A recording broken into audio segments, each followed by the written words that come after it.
Welcome to the Connected Life Book Club podcast with Summer Shepherd. That's me. And Nikki Corbin. Hey, hey. Welcome to your place to connect with a good book, with God, and with each other. The Connected Life Book Club podcast. All right, welcome back. It is season 5 of the Connected Life Book Club. Episode 2, we're diving in officially now to the meat of the book. Last week, Nikki and I'm Summer, by the way. What's up? We talked about the introduction, and now we're actually jumping into some of these lost women of the Bible. Carolyn Custis James is the author. If you haven't already picked up your copy, do it, because it is so good, so rich. We're having a lot of fun. And we are starting with the matriarch herself, the one and only Eve. And it's so good. I loved this chapter. Me too. So empowering, actually. Which, I mean, okay, I'm going to admit, when I knew that this book was going to be about lost women of the Bible, I was really worried there's going to be a lot of speculation.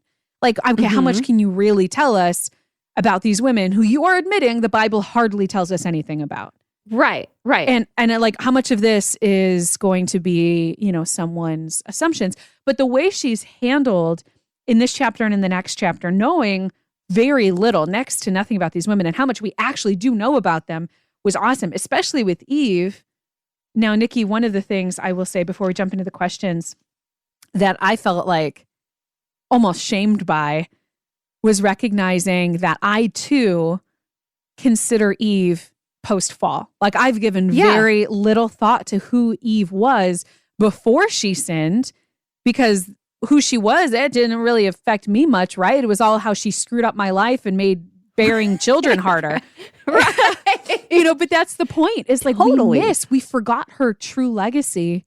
Mm-hmm. And so this chapter was just everything. I loved it. Yeah, that was a mind-blown moment for me. And it was boom, I couldn't put it down. And I'm highlighting because, man, this is so true, because you know how you're talking about that whole the post-fall. And I think we do that with people sometimes too. You're okay, so this person messed up. So that's what you think of when you think of that person. And so just to have the reminder that, wait a minute, we are all valuable to God. We are all loved by God. We all have a purpose. And there's more to us than our mistakes. And in this case, it means a whole heck of a lot for us, as women specifically. So to start with Eve, you can't really start with anyone else because she's the first woman in the Bible, but to just be able to kind of get a glimpse beyond that fall as to what her purpose was, why she was created, and how wonderful that is. It was so cool.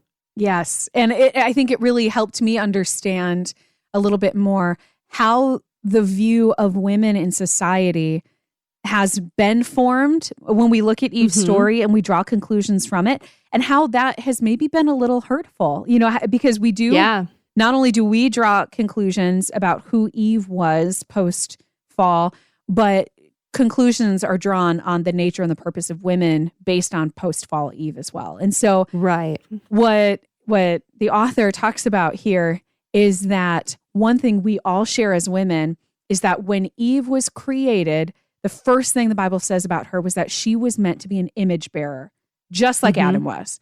And, someone that was created in God's image, created to know him, to be like him, sharing some of those communicable attributes, and that she was Azer, which, we have often read, she was meant to be, a helper for Adam, but that the term Azer has such a stronger connotation in the original language than we give it today, as that warrior helper, that ally. And so the first question we have on our discussion guide is, how does viewing women as image bearer and Azer line up with your perception of a woman's role in society? Well, in this case, it actually kind of rocked it a little bit for me, because, obviously the image bearer, that was kind of a normal idea. We are supposed to be reflecting Jesus and all the good qualities of God. And so that felt very traditional to me in a sense. And then the Azer, which if you read it Ezer and were like, what? Ezer? Because in my head, I just went straight to Ebenezer. I'm like, this doesn't sound sure. like a nice word. No, totally. I was there too. Then they explained it. I was happy about that. But Azer, I just lit up with that because God didn't mean for us to just be this, subtle, like, just wah, kind of support person that is doing good work for Jesus. Still, that's good. But he actually meant for us to be strong warriors, like for him, and helpers for the whole of humanity. That includes men and women. And so I just thought that was a really neat, revelation for me. Yeah. No, me too. I feel the same way because while I like to consider myself an empowered female, I recognize that there is still a lot of those historical, traditional gender role things about, being the quiet and meek and submissive and passive person in the shadow that has been there in my mind as an expectation. And so I loved, so this little paragraph, this picture was just beautiful to me. The man was alone in the world, the only one on earth who walked by faith. God was preparing to launch the most ambitious enterprise imaginable. The potential for overload, burnout, discouragement, and unbelief was enormous, worse considering the fierce opposition the enemy was about to mount. Adam couldn't fight these battles alone, so God created the Azer as the man's staunchest ally in a life of faith and in fulfilling the cultural mandate. Together, they exercised dominion and labored to advance God's kingdom in their own hearts and on earth. And it's like that picture. Yes, she's a helper. Yes, she supports him, but they do it together. And I just picture like these two warriors in battle dress, like standing on like the top of a mountain overlooking the domain where this battle was going to be fought, like drawing up the battle plans as like his staunchest ally. Like there is strength in that I don't think I've ever heard it put that way before. Right. And it was beautiful. And yeah, like she screwed up, Adam screwed up, and we put a lot on them for that. But you know what? If it wasn't them, it would have been Cain or Abel or Seth. I mean, we all screw up, right? Yes. Like it just, they were there first. But that's not who she was meant to be. She was meant to be this warrior partner, staunchest ally. So that was really, really beautiful. And so that really helped, I think, adjust, like you said, the view that I realized I did have of a woman's role. Yeah. Yeah. I mean, I kind of vacillate, I feel like, depending on my mood, from, kind of meek and more traditional to the like, I feel great. I feel empowered. I feel like a superwoman. I can take on anything, but then meshing them, like, this is actually okay. Like, you can be humble and you can be, focused on Jesus and making that your mission as a woman without having to just be, going back to week 1 where we talked about how a lot of times we're capped with like, okay, well, if you're in ministry, you can work with women and children. That is very, very valuable. I don't want to downplay that, but women, especially in this case, as we're being shown in this chapter, can do so much more. Like, we are meant to be warriors. We are meant to, be warriors for Jesus in all of life, in all of humanity, because that's ultimately what we were created to be, right? Mm-hmm. Yeah. And I think that we have this dangerous tendency to take things to the extreme. And so, when we consider the traditional view of women, in our minds, we think, okay, meek, passive, pushed aside. I mean, it even says that in here. Instead of being valued as man's strongest ally and spiritual resource, the Azer became an object to possess and control. And, and that is how society took it. And then now we see today in the modern feminist movement how it swung so far to the other side to say that there is no difference between men and women, and women are better than men, and we can do I think there is nothing to distinguish them.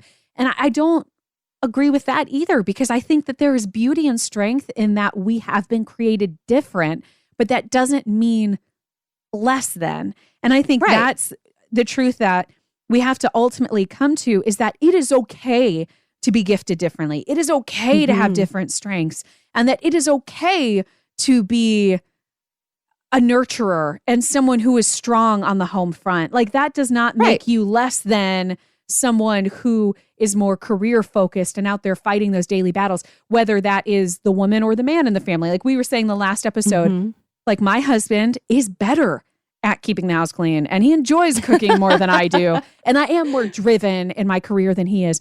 And I have wrestled with that, feeling like I was failing. And he has wrestled with that, feeling like less of a man. But like understanding that the blessed alliance is the two coming together with their unique strengths. And like she gave the example in here about how the board of a church invited a woman into their meeting to like, you know, do her a favor, a friendly gesture, including the woman. But when she actually spoke out some of her ideas, they realized, oh my goodness, like she's doing us the favor by being here. We didn't see it this way before. And we can't serve without her as well as we can with her. And that blessed alliance is important. So I think I'm realizing how many of my own thoughts and perceptions were flawed. And this book is challenging me, I think, in a really good way so far. Oh, yeah, absolutely. For sure. And yeah, I like how you brought in the blessed alliance there too, because that is also part of the purpose, you know, and I agree with you with culture and how things kind of do go to those extremes. But ultimately, we are here to lift each other up, to point each other to Jesus, to be encouraging in that realm, and to help us be the best that we can be and for Jesus. And so together, we are always going to be better. And I think that, you know, if we go past Eve and we go into Mrs. Noah in the next chapter, you know, that is a big a big theme for her is that, you know, that blessed alliance piece. I think, you know, she was strong in her own way and she was there to kind of help and support Noah. We don't know a lot about Mrs. Noah, but from what we do understand is that, you know, she's gone through a whole heck of a lot and she's still there. She's still faithful. She's still supporting Noah in all that means. You know, he needs someone there because everyone's telling him he's crazy and, you know, all of these things. And here she is by his side helping support him. And so there is very much value in that blessed alliance and helping each other out in the ways that we are gifted to. And so, you know, not to like being a strong helper or a warrior doesn't necessarily mean you know, are highest rung on the ladder or anything in the corporate world, so to speak. But you know what I mean? Yeah. And it doesn't matter. Maybe you are gifted that way. And maybe that is how you best serve the Lord is through positions of leadership as a woman. That's okay. You know, maybe your gifting is on the home front, raising strong, God-fearing children and keeping a wonderful, loving home that is welcoming to God's people. That's awesome. You know, and so I just think it's recognizing the way that God has gifted us, because when we have those tendencies to think, well, I really want to do this, I feel passionate about this, but well, that just seems more like a man thing to do. So I'll just do this over here because this is what I'm supposed to do. Like, I don't think we are honoring God or serving him as well as we can when we're not recognizing how he created us to be. And so I don't know. I really appreciated that. And one thing that I think is worth coming back to is how she refers to the blessed alliance. It's not just in marriage. It's the relationship and partnership between men and women, whether that is in marriage, whether it's fathers and daughters, brothers and sisters, neighbors, coworkers, etc. It's just the strengths of the body coming together in partnership and not in conflict, because that's what happened after the fall, right? Like we just kind of became pitted against each other in a lot of toxic ways. And so breaking through that and being what God made for us to be. Now, looking at the questions at the end of this Eve chapter, Nikki, were there any that really jumped out at you? Anything that spoke to you that you want to hit on here? Oh, man. I mean, there were such good questions in this one. You know, I think something that really kind of stood out to me was, well, a lot of them did. Like I said, the number one question, you know, just prior to reading this, what was your understanding of your calling as a woman? And now, you know, what about now kind of a thing? And so it was like, gosh, I did think before reading this chapter a lot about the fallen version of Eve. And, you know, and what that meant. But I also know that I did have, this sense of like how women are cherished by God. He created us with a purpose. And so I just never really, I guess, dug into that pre-fallen Eve. And so this was really neat to be able to have that perspective too. Mm-hmm. And I like the second part of that question. Yeah. Where do you expect to find your greatest fulfillment in life? But for me, when I first read that, I read it as, where did you expect to find your greatest fulfillment in life? Because it's asking, how did we understand our calling? Where did I expect to find my greatest fulfillment? And growing up, I think I really did expect that my fulfillment would come from a fun marriage and kids and all of that. And I've got to tell you, when I got married, there were parts where I'm like, wait. Okay, he may never listen to this, but it was like, wait. Did I make a mistake? Is this, Oh, yeah. Because I thought it was supposed to be more than this. I thought it was supposed to be more fulfilling. I used to think it doesn't matter if we live in a tiny little hut with nothing as long as we have each other. And, now it's like, who was that kid? Who are they thinking? But because there's more to that. We can't put so much pressure on, our husbands or whatever to meet that need. And God has fulfilled us as image bearers. We're called to seek him first. And so I think being in that place where I had my desires met, I wanted a husband, I wanted kids, made me realize how much more I need from God. Because when we see ourselves only in light of who we are as wives and mothers, and not how God has made us, maybe even beyond that, it's an incomplete picture, a beautiful picture, but incomplete. And so I loved that empowering view this chapter gave of this strength and unique calling that we have beyond that. And I think that we hit that, or we're going to hit that in other chapters. I haven't gotten past Miss Noah myself yet, but that's one thing I'm really excited for in this book. Yeah, for sure. I know, that whole concept of purpose and worth and stuff, that's actually been a really big part of my faith journey. And, you search for that purpose, you search for that direction, you search for that, confirmation of worth in all sorts of other places. But this, when you boil it back down to who were we created to be in the beginning, like what was our purpose? That purpose is to be an image bearer and to be an azer, to be a helper for Jesus. Like we are supposed to lock in on him, and that is what our purpose is, and that is where it comes from, and will define the rest of our lives. And so that was a really neat, again, just that good reminder. And I like the second question. What kinds of women or stages of a woman's life are left out of your definition of a woman's calling?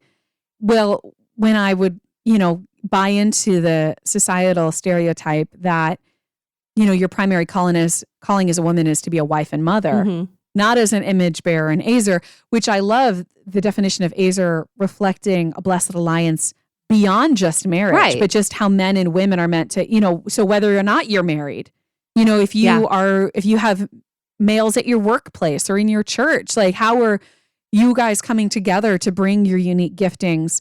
So for me though, when it's like, okay, well, wife and mother, that leaves all kinds of people out. And it leaves stages, like it says, what stages of a woman's life are left out. I feel like we have this golden age between maybe like late adolescence and middle age, where this is the heart of your calling. But when you are very young or when you are very old, suddenly you're on the periphery again, and you don't have anything to offer society. But even as a child, you're an image bearer. And I think scripture teaches us sometimes more than ever, the children are the image bearers. God says, or Jesus says, you need the faith of a child, that simplistic trust that comes with early childhood. We have something to learn from our children and from the seniors in our society, what they've been through, the wisdom they have, the life experience, and how quickly, though, they're just overlooked. And so when we consider, wife and mother, though that's the point of a woman's life, at some point, your worth runs out if that is the extent of your calling. Right. Yeah. And I think, even in the book, they had mentioned, both levels of, the being a young child and then being a little bit older, or perhaps the older part was in Mrs. Noah. But they even said, with the view that we have of Eve, like it's not until you become a wife and a mother that you have significance, and it's like, gosh, that's not even everybody's path. And that's entirely okay. So if that is where you are, then you're not worthy of anything. No, that doesn't make any sense to me. So this was, Yeah, definitely there are stages of cultured life too that we it just doesn't make sense because, man, you have so much more worth than you even know. And if we just look at Eve post fall too, it's like Yeah. that's all you get. You're only worth something if you produce and you're a wife. So And we are here to tell you that is not true. Not true. That is not true. That is not true. So, okay, so we talked about Mrs. Noah. So, I mean, do you have any other things on this list that you're like, man, this one was just a burning one for me and I need to share on it? That's the hard part because we put out questions, but then they have so many good questions. Oh my goodness. We can't always hit them all. Yeah, right. So, I mean, we've already talked a lot about, what is an image bearer? What is the Azer? What is the Blessed Alliance? And it's just, so they hit on those again. And I just, it's so important to reflect back on those. And some of the questions that I had post this too, like after reading this, was like, how am I doing that? How am I in my day-to-day being an image bearer? How am I being an Azer? And, that, and when I think of Azer too, I have this emphasis on that strong warrior. I tend to be a little more meek, I think, a lot because I'm such a people pleaser. And so, Yes, there's that. Too. There's that. And so that strong Azer, how am I doing that? And I don't know. And then where does that Blessed Alliance come in? Because that's, like you said, it's not just marriage. It's like humanity. It's the brotherhood and the sisterhood of Christ that we're talking about here too. We're supposed to be lifting each other up. Yeah, that was like a super like mind-blowing moment that Blessed Alliance extends beyond marriage. Yeah. Because I feel like that's the only kind of alliance we talk about between men and women, but to realize that partnership exists in every aspect of our lives, or it should. Right. And we're stronger together. Yeah. And that is something that I feel like we don't emphasize in our culture at all. In fact, it's countercultural to talk about that. So yeah, no, I think that this was a really strong start to this book and it gives us a lot to think about. And as we go into the next chapter, the Mrs. Noah chapter, now I've got to tell you, Nikki, I was a little nervous about this at first, where it's like, okay, as she says, we don't even know Mrs. Noah's name. She's mentioned as, Noah's wife 5 times in the entire Bible. Yeah. So how are you going to devote a chapter to her? It's like, what kind of weird speculation are we going to put on this?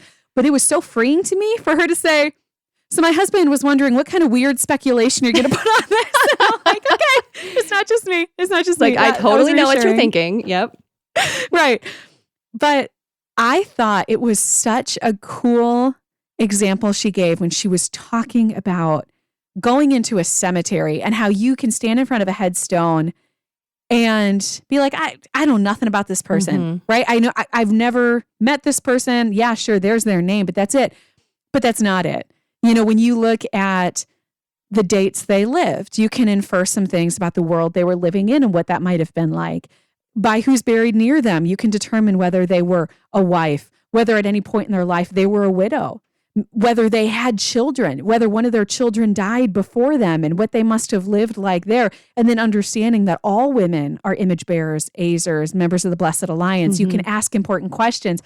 It just really painted a broader picture for me in understanding how much we can connect to people that we think we have little to no information or commonality with. Yeah. And with Mrs. Noah, I ate it up, man, as they're talking about how much we can like infer about her life. And some stuff was really humbling and some things I hadn't thought of before. So before we jump into questions, what did you think of this chapter kind of just at face value? Well, I had a lot of those same thoughts jumping into this chapter too, but I seriously loved when she said, in an odd way, Mrs. Noah is ideal for our discussion of lost women precisely because we know so little about her. She helps us see that there are no exceptions to Eve's legacy for women.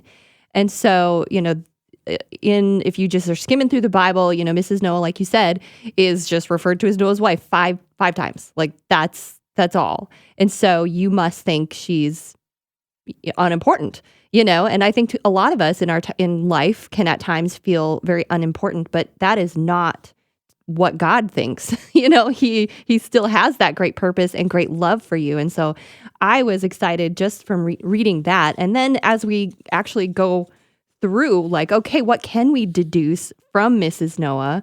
I loved how she just like kind of put it, here's, 1, 2, 3, 4. Like we know that she had a really tough life. Well, the circumstances were tough. It was just like a hard time in the world at that point, and I think that there are some things that we can relate to even now with that. I mean, maybe, Yes. Maybe we're not living in necessarily like, rough parts, or maybe we are, but we are experiencing, harder times, some more anxiety-ridden times, I think. And so to know that she went through that and, still pushed through and was still faithful to God was a big one for me. I think one thing that I've grappled with in recent history when it comes to Noah's Ark is that reality that we make Noah's Ark such a children's story. Right. And in fact, like my first daughter, we decorated her nursery was Noah's Ark themed, and I'm really extra. And so like I actually made her nursery into like the deck of the ship. Wow. Like I did board and batten on the walls and made little portholes and made it look like you were standing on the deck and looking out over the rainbow. It was super extra. But anyways, because it's this cute, fun little children's story, but it's not. If you really think about, it's a horror story. It would be like terrifying. And so what really shook me about one of the things that we can infer was where the author's talking about this woman, apart from her husband and her kids, lost everyone in her life. Mm-hmm. Every friend, every extended family member and relative, her whole community died. Right. And in a horrific, traumatic way. And you got to imagine this wasn't just, it rained a lot and they're like, like a hurricane. Like if you lived in Florida, you're like, well, I can imagine. But no, really, I would imagine there are screams outside the boat and people pounding on the walls, begging to be let in. Ugh. And people that are calling and like, hey, it's Becky. Like, and with her kids, it's a horrific scene if you really allow yourself to imagine what it was like.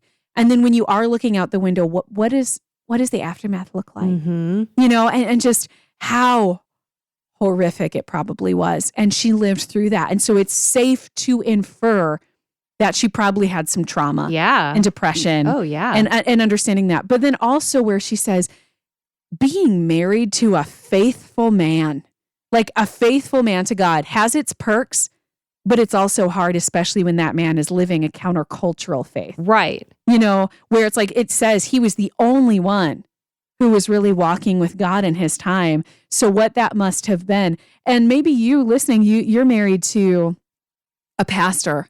And like she says, it's hard to watch people be against him or against what he's teaching and to carry that burden. But how much more must Mrs. Noah have felt that? I'm putting myself in this woman's shoes when I admittedly never have in my entire life. Sure. I appreciated this chapter for that. Yeah. Yeah. So Mrs. Noah is first in line when it comes to fortifying her husband spiritually. A married Azer like Mrs. Noah. And I think but going back to what the Azer and the Blessed Alliance, kind of is too. Yeah, that's absolutely true in marriage. And this is like an intense example too, because she'll go back down here. It says Mrs. Noah had one of the toughest and most important assignments in the whole crisis: to minister encouragement and hope to Noah.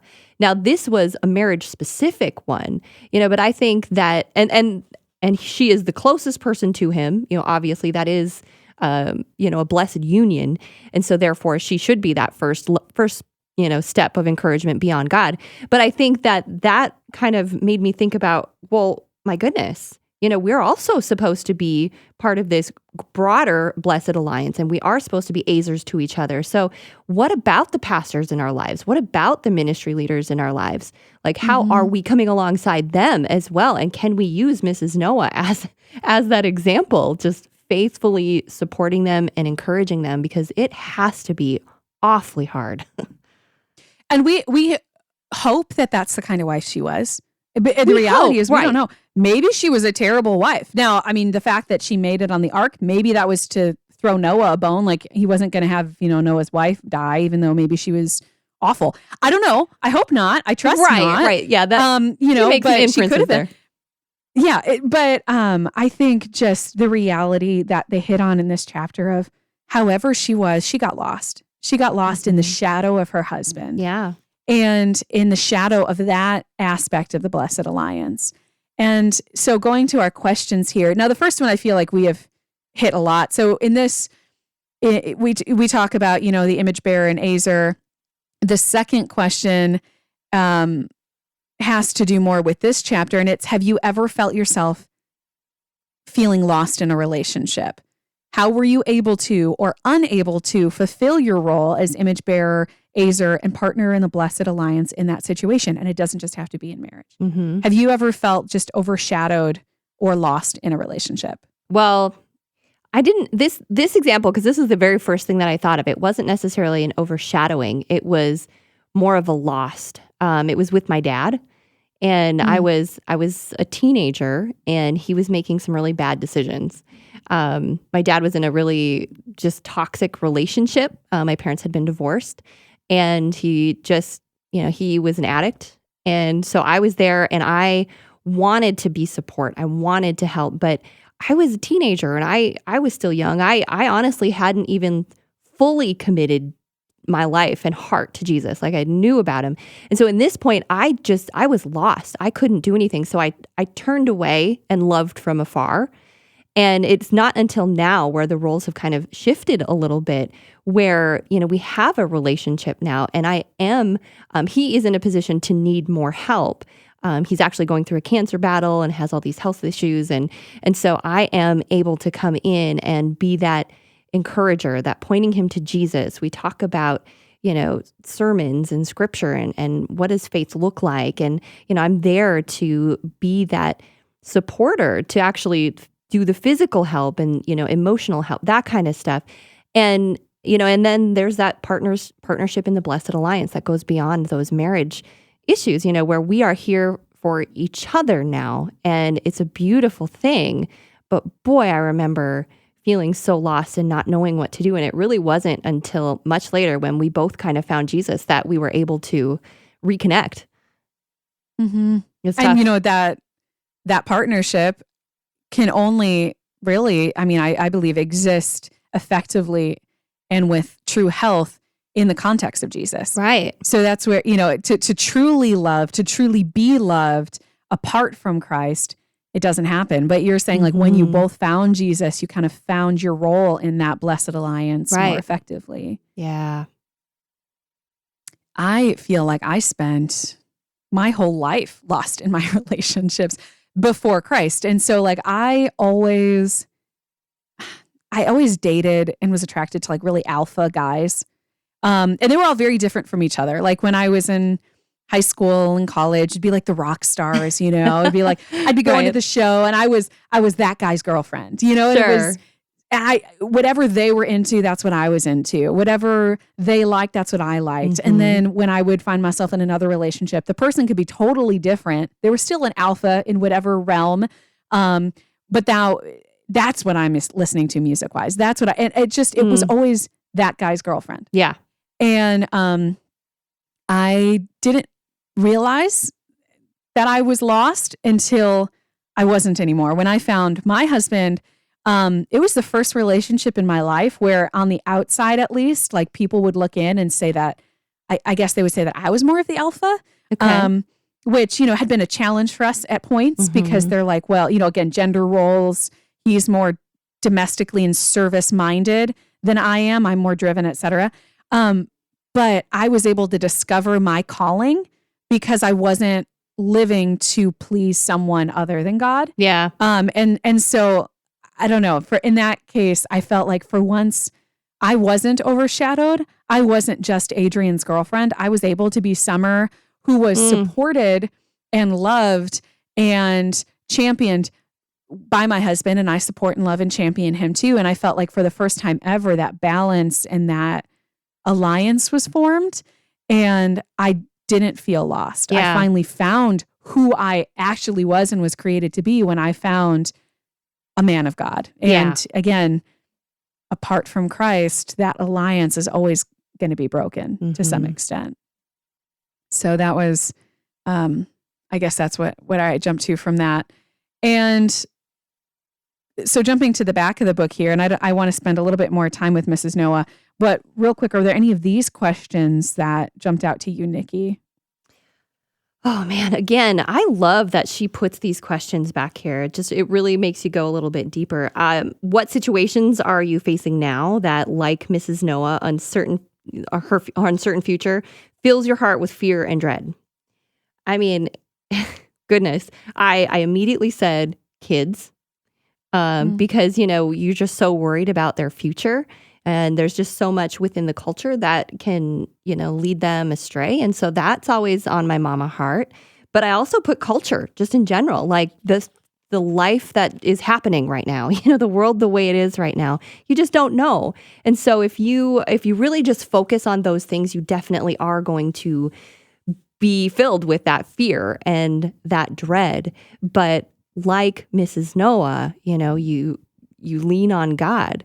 At least that's what they're saying here. Of course, we don't have it straight from her, but you lean on God and you remember how faithful he is and how loving he is. And, that's the only thing that's going to get you through those situations and get you beyond that fear and that dread to that peace that surpasses understanding. I think that the world we're living in right now is, like you said, a perfect example of that. I mean, as we are recording this, there's just a war going on in the Capitol. Yeah. There's these riots and this violence and and not even to mention the fact that when we go grocery shopping, we're still supposed to put a mask on. Right. And it's like, this is a world that we're living in that is, at least in our lifetime, unprecedented is probably a word that we've overused and, would rather never have to say again. Yep. Agreed. But, a year ago, we never would have expected to find ourselves in the place that we're in now. And when it comes to my kids in the culture, I have a daughter in kindergarten. Yeah. And it is so different than I expected it would be. And my other daughter is going to be starting school next year. And I don't know what that's going to look like. And I can't take it for granted anymore. Anything about their future that I thought that I knew. Right. And, I hope things go back to some semblance of normal. But now I don't know. And I just feel like politically, it's been one side against the other for so long that it is just sickening, and you just want to hide. And it feels like our country is coming apart at the seams, but then it extends so far beyond our country, and even households are divided. And it just feels like there's so much tension right now that, of course, my neighbors aren't washing up against the side of my houseboat. Like, this isn't Mrs. Noah's world, but we all understand uncertainty, fear, anxiety, what it is to live with that, and what it is, hopefully, to be able to lean into God as the only one who's faithful, because the same God that rescued Mrs. Noah out of that flood is the same God that is rescuing us from the turmoil we find ourselves in if we let him, if we lean into him, and if we reach out. It's the same God. So that was a great pick, Nikki. Good question choice. It's just so relevant, and it's just such a good question. It's a good one to just kind of ponder. And, it's all about fear and dread, but really that question leads you to just hope, hope and peace. And like they said at the end of the Eve chapter, what stages of womanhood are often left out of a woman's calling if we consider it by society's standards. Mrs. Noah is a perfect example of someone who would have been left on the periphery. Yeah. Her job was done, right? Like, she'd raised her kids. Yep.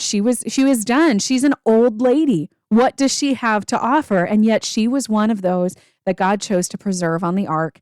And there was a couple quotes that I love from this chapter for those that, are wondering if their value has run out.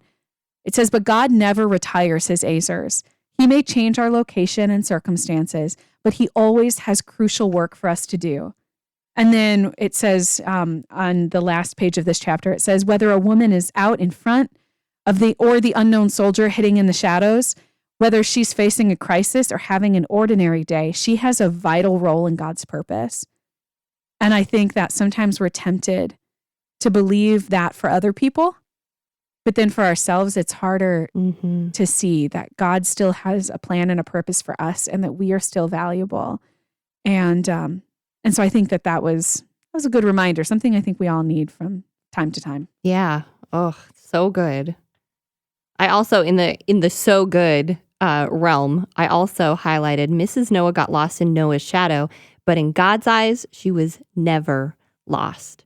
And I think that's just such a good reminder too, that, I mean, he has a purpose for us. Like if we feel forgotten, if we feel sidelined, if we feel, just unimportant, like you are not any of those in God's eyes. You are never lost. He is always searching for you. He is always, loving you and having good plans for you. So if that's where you're at today, just remember that you are never lost in God's eyes. And he's the God that sees what is done in secret. And so what is it that we can do as image bearers and Azers today that may go unnoticed, which is a hard thing to do in today's society. You know, we believe that success is based on recognition and achievement, but what if we never get that? Will we keep working hard just because we know it's what we're called to do, even if no one ever praises us for it, even if no one ever even knows? The fact is he knows, and he's the one who issued the calling. And so what are we doing in quiet to be the Azers, not just for our husbands, but for the men in our lives, their staunchest ally, not some secondary citizen, but what are we doing as an image bearer to shine the light of Christ for the world, even if it goes without praise? I just think that those are questions that deserve to be asked. Even if our story is forgotten to history, can we say before the Lord, will he say to us, good job, my good and faithful servant, when we go to heaven one day. So yes. Well, thank you, Nikki, for jumping into this week with me. And as always, I've loved our talk, and thank you for joining us. And if you have feedback, if you were left with questions, if you have thoughts and revelations, share them with us. Join us on Facebook, dig into the community there. We'd love to connect with you. And if you haven't already subscribed, please do wherever you get your podcast. It's the Connected Life Book Club. And if you haven't signed up to join with us officially, you can do that at connectedlifebookclub.com. And until next week, be blessed, be an image bearer, be an Azer, work hard, be awesome, and we'll meet you right back here. See you next time. Join us next week for more of The Lost Women of the Bible by Carolyn Custis James with Summer Shepherd and Nikki Corbin. Get involved in our Facebook group and sign up for weekly discussion guides when you visit connectedlifebookclub.com today.